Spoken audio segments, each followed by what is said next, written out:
Lettre à l'humanité. Silence, écoutez les mots. Mots qui guérissent tous vos maux. Doit-on toujours appeler cet univers humanité? Cet univers qui n'a plus aucune notion de l'humanisme. Cet univers prêt à verser le sang pour le banalité. Cet univers qui a cédé ses valeurs à cause de l'égoïsme.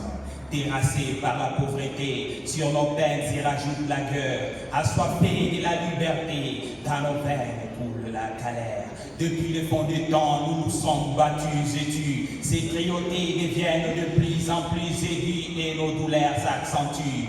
Des milliers de nos frères sont aujourd'hui emportés et portés disparus. D'autres orphelins par la suite ne deviendront qu'enfants de la rue.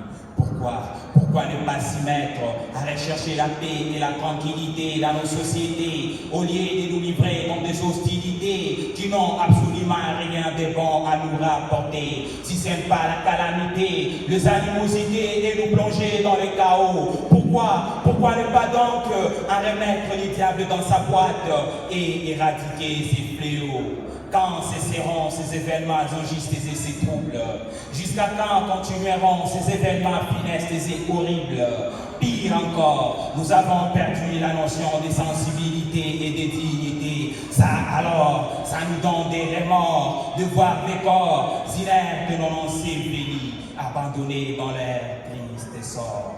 Je suis profondément brisé quand l'être humain ne se sent plus culpabilisé de voir ses mains souillées. Ici, ce sont des femmes tristement violées et des biens sont gravement pillés. Là-bas, ce sont des corps sans vie, impitoyablement exposés aux animaux féroces. Mais curieusement, la communauté internationale reste silencieuse face à toutes ces forces.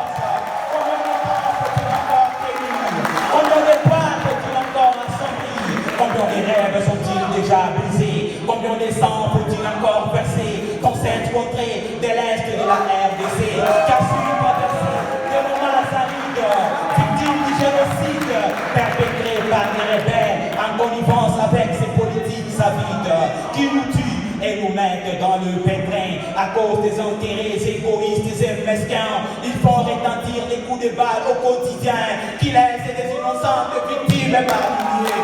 Peuple du monde, j'ai fait appel à votre sagesse, prouesse, prudence et providence. Unissons-nous comme on sait être pour combattre tout ce qui nous prive de notre bien-être. Disons non au message, à l'incitation, à la discrimination. Disons non à la violence qui nous presse dans les ambulances. Disons non à la haine qui fait de sorte que nos sociétés freine et après ça nous malmène.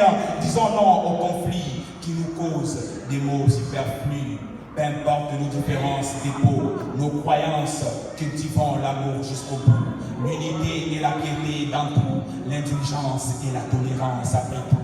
Ceci étant, qu'on soit noir ou blanc, rouge et notre sang. Ceci étant, qu'on soit noir ou blanc, rouge et notre sang. Voilà, c'était Chérif Franck Moustapha depuis Kindu Maniema. Maniema sans flamme ensemble. Merci.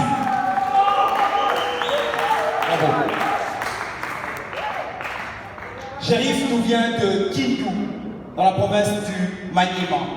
Ça veut dire qu'en RDC, le slam, c'est pas que Kinshasa. C'est partout.